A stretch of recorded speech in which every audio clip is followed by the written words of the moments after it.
हर problem को रोज उजागर करते हैं। तीसरी बार मेंबर ऑफ पार्लियामेंट हुए हैं दिल्ली से। मनोज तिवारी जी हमें आज बहुत ही इंपॉर्टेंट चीज हमें बताने के लिए लाए हैं, जो आया है आम आदमी पार्टी की, जो रोज ये लड़ाई लड़ रहे हैं, बीजेपी का हर वर्कर यहाँ लड़ रहा है, उसको आज बताएंगे। मनोज जी।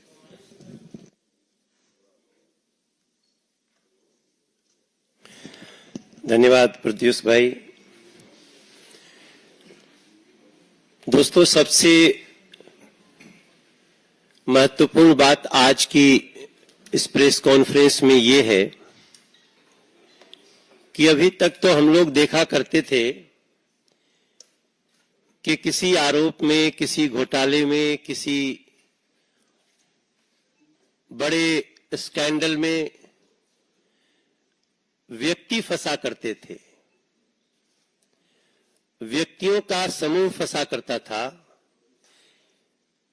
लेकिन आज दिल्ली में एक नया इतिहास बना है, जहां शराब घोटाले में दिल्ली की जनता की, झुग्गी झोपड़ी में रहने वालों की, अनऑथराइज कॉलोनियों में रहने वालों की, रेहड़ी पटरी जैसे कार्य करने वाले लोगों की सुविधा के लिए जो पैसे खर्च होने थे, उस सरकारी खजाने के पैसे को शराब घोटाले में एक बड़ा लूट करने के लिए सीधे राजनीतिक पार्टी ही आरोपित हो गई है। सीधे सीधे आम आदमी पार्टी वही जांच एजेंसी के रिपोर्ट के चार्जशीट में 38 नंबर पे आम आदमी पार्टी, एक राजनीतिक पार्टी, वही आरोपित हुई है। वही चार्जशीट में इस आरोप के साथ आई है कि इस लूट की बेनिफिशियरी ये पार्टी है और उस पार्टी का नाम आम आदमी पार्टी। अरविंद केजरीवाल जी, उनके खिलाफ जितने साक्ष्य थे, जांच चल रही थी, जिसके तहत वो गिरफ्तार भी हैं। उस अरविंद केजरीवाल ने, जिन्होंने बार बार जीवन में कहा है कि हमारे ऊपर अगर कोई छोटा सा आरोप भी लगा तो हम इस्तीफा दे देंगे। जब केस चल रहा था, जांच एजेंसियां काम कर रही थी, जगह जगह से साक्ष्य आ रहे थे, गवाह अपनी बात कर रहे थे, तब तो खैर उन्होंने नहीं दिया इस्तीफा। लेकिन आज जब वो स्वयं ईडी की चार्जशीट में दिल्ली के शराब घोटाले में 37 नंबर के आरोपी बन गए हैं, अब दिल्ली इस आशा से देख रही है कि शायद उनकी नैतिकता जागे और वो इस्तीफा दें। लेकिन जिस राजनीतिक पार्टी को ही आरोपित कर दिया गया हो किसी ऐसे शराब घोटाले में, वो पार्टी क्या करे? नैतिकता उस पार्टी के लिए आज क्या बनती है? ये सबसे बड़ा सवाल है। और ये सवाल देश के हर राजनीतिक पंडित के मन में भी होना चाहिए, होगा भी, दिल्ली की जनता के मन में भी है। और हम सब सांसद के रूप में, दिल्ली के सांसद जहां जा रहे हैं, दिल्ली की जनता यही कह रही है कि इनके खिलाफ कार्रवाई होनी चाहिए। अब सवाल यह भी उठता है कि एक राजनीतिक पार्टी, आम आदमी पार्टी, जो आई ही थी करप्शन के खिलाफ एक्शन करने के लिए, उसके जितनी नैतिक बातें, जितनी कागजी बातें, जितनी मैनिफेस्टो की बातें आप अगर आज अध्ययन करते हैं, तो हमें लगता है इस देश में कोई दूसरी पार्टी इतनी नैतिकता की बात करते हुए तो नहीं आई थी जितना आम आदमी पार्टी। मेरा मानना है कि आज इस सवाल का भी जवाब पूछना चाहती है दिल्ली की जनता कि अरविंद केजरीवाल, आपने इस शराब घोटाले के एक बहुत ही महत्वपूर्ण आरोपी विजय नैयर को, उनके संबंध में आपने कहा ये मुझे नहीं, ये आतिशी जी और सौरभ भारद्वाज जी, उनको रिपोर्ट करता था। तो आज दिल्ली की जनता एक सवाल करना चाहती है कि आप मुख्यमंत्री थे, विजय नैयर अगर एक सरकारी बंगले में रहता था तो बंगला किसने इसको दिया था? वो जिस बंगले में रहते थे उसकी अलॉटमेंट कैसे हुई थी, इसका जवाब तो एक चिट्ठी लिख करके जेल से दे देना चाहिए। ऐसे में आज मैं दिल्ली की जनता से भी ये प्रार्थना करूंगा, मुझे भी दिल्ली में सांसद के रूप में कार्य करते हुए मैं 11वें वर्ष में प्रवेश कर गया। तीसरी बार दिल्ली ने हमको सांसद बना के खड़ा किया, और जब हम गली में जा रहे हैं तो मैं आज ये भी बताना चाहूंगा कि दिल्ली की जनता को क्या क्या झेलना पड़ रहा है। आपको जान करके दुख होगा कि दिल्ली में 2018 के बाद जो 60 साल का हो रहा है, अब उसका बुजुर्ग पेंशन नहीं मिलता है। दिल्ली में पिछले 10 साल में एक भी किसी गरीब का नया राशन कार्ड नहीं बना है, जबकि लगभग 1,72,000 लोग out of 72 lakh total ration card धारी 72 लाख हैं, इसमें 1,72,000 लोग अभी संसार में नहीं है स्वाभाविक रूप से। उसके बाद भी एक गरीब का राशन कार्ड नहीं बना। और हम जब भी कहीं बैठते हैं जन सुनवाई करने, जब भी हम कहीं बैठते हैं लोगों के बीच में, तो उस उपस्थिति का 30% लोग राशन कार्ड के लिए गरीब चिल्ला रहे होते हैं। आप सबको ये दिल्ली के जनता को जानकारी में रहे कि जो 5 लाख रुपए का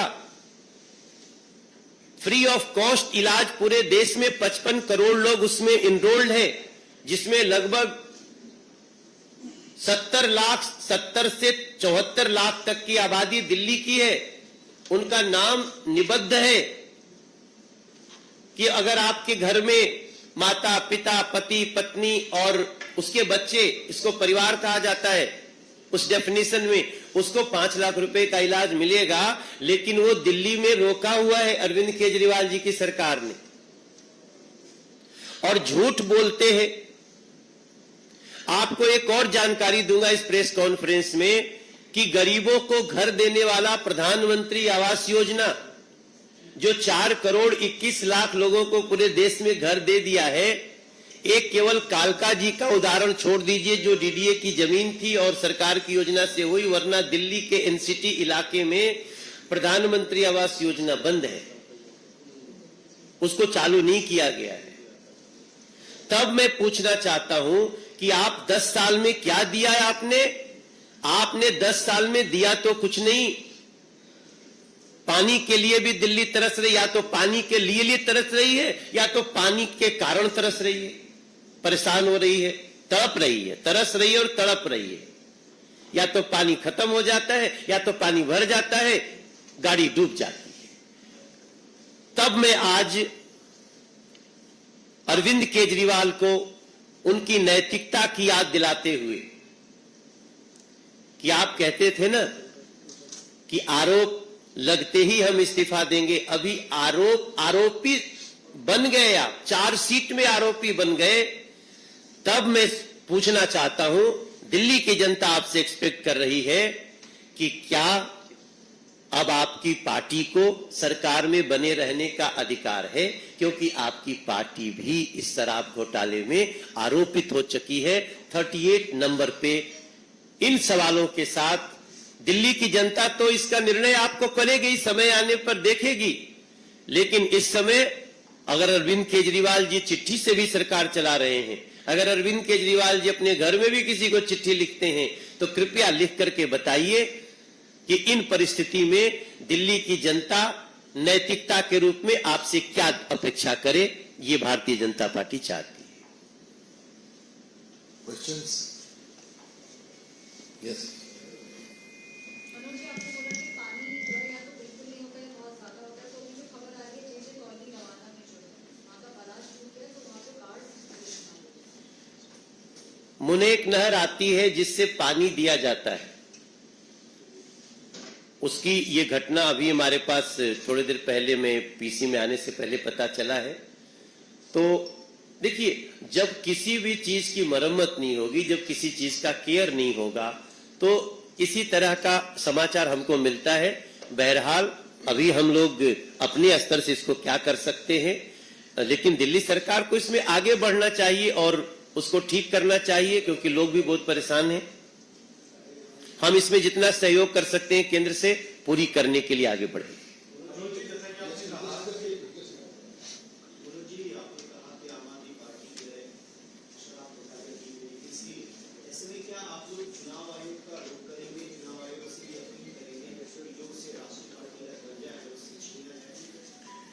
देखिए, हमारे देश में संवैधानिक व्यवस्था है, हमें संविधान पे विश्वास है। चुनाव आयोग ऐसे मामले में जो संज्ञान लेना होता है जरूर लेंगे, ऐसा मेरा विश्वास है।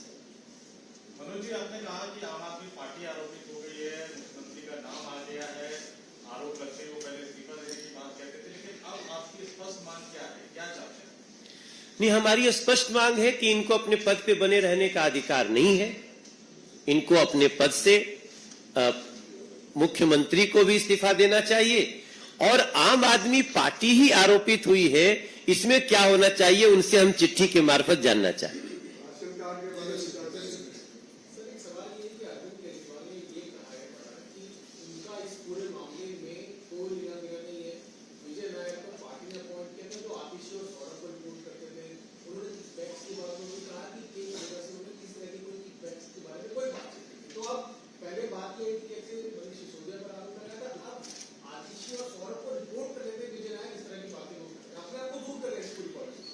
देखिए, 100 करोड़ के मनी लॉन्ड्रिंग के चार्ज के साथ 45 करोड़ रुपए किस प्रकार से दिए गए हैं, इसकी पूरी जानकारी जांच एजेंसी ने दे दी है।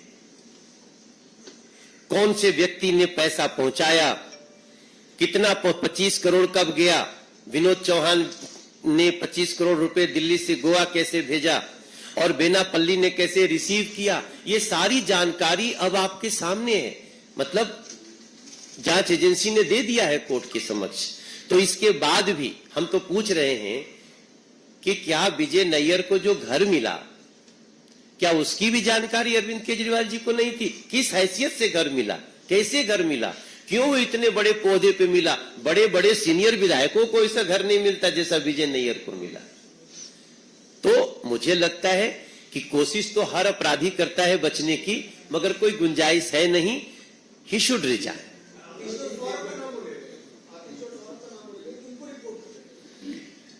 ये झूठ बोल रहे हैं, वो इसलिए झूठ बोल रहे हैं, तभी तो मैं पूछ रहा हूं कि तो क्या विजय नैयर को घर देने की भी जानकारी उनको नहीं थी? वो कैबिनेट स्तर का जो घर है वो उसको दिया हुआ है। उसके बाद भी अरविंद केजरीवाल जी, आप इसको असत्य करने की जो कोशिश कर रहे हैं उसमें पकड़े जा रहे हैं। अब आपको दिल्ली की जनता पहचान चुकी है, आपसे अपेक्षा है कि आप इस्तीफा दें। वो तो कह रहे हैं इस्तीफा तो हम नहीं देंगे, सरकार ऐसी चलती रहेगी, 4 महीने हो गए, आगे और चल जाएगी 1.5 साल।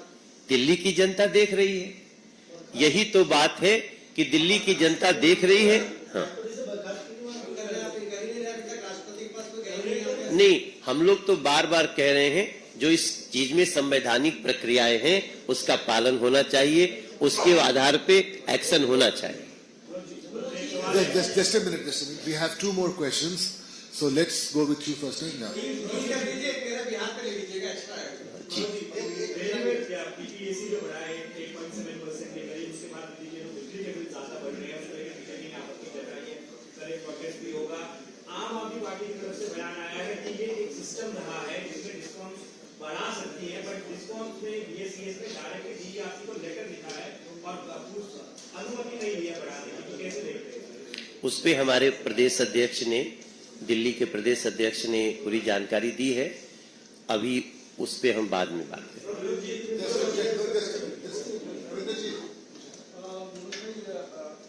अरविंद केजरीवाल की पार्टी इंडिया अलायंस में है, उसी अलायंस के एक पार्टनर है उमर अब्दुल्ला। उन्होंने कश्मीर में जो भी वहाँ आतंकवादी घटनाएं घट रही है, सेना के शहीद हो रहे हैं, उस पर भी सवाल उठाया। कहा कि केंद्र सरकार ऐसी हैसियत में नहीं कि हम चुनाव करें, अगर कराना है तो चुनाव करा ले, कि हम जनता तय कर ले कि उसको किस दिशा में जाना है। अभी थोड़े दिन पहले चुनाव हुए हैं जम्मू कश्मीर में, और बहुत बड़े स्तर पे उन सम्मिलित हुए हैं। पूरे दुनिया के लोगों ने उसकी तारीफ की है। बाकी आतंकवाद का खात्मा बहुत नजदीक है। सर, सुप्रीम कोर्ट ने अभी कल जो फैसला दिया उसमें महिलाओं के संदर्भ में कि वो जो है तलाक के बाद अपने हक को लेकर के अपने पति से डिमांड कर सकती हैं, उसको लेकर के मुस्लिम धर्मगुरु कई मुस्लिम धर्मगुरु विरोध कर रहे हैं, उसको लेकर के मीटिंग भी बुलाया जा रहा है। आप कैसे देखते हैं? एक तरफ महिलाओं के हित में इतना बड़ा एक फैसला है और उस पर इस तरीके की प्रतिक्रियाएं जो आ रही है। आज हमको इसी पे केंद्रित रहने दीजिए। एक सवाल बहुत अच्छे से ध्यान नहीं मान रहा है, लेकिन दिल्ली में तो बाबाना वो नहर टूट गई, दिक्कत की बात हो गई दिल्ली में, वहाँ तो आए दिन लोग गिर रहे हैं, उनकी भी तो मदद करनी होगी। नहीं नहीं, केंद्र से जो भी मदद मांगेगा पूरी तरह दिया जाएगा। बट पहली बार एक राजनीतिक पार्टी ही आरोपित हो गई। हम सबको इस पे दिल्ली के प्रत्येक लोगों को भी जगाना है, और इस पे क्या नैतिकता हो सकती है इंतजार कर। Like, share, subscribe.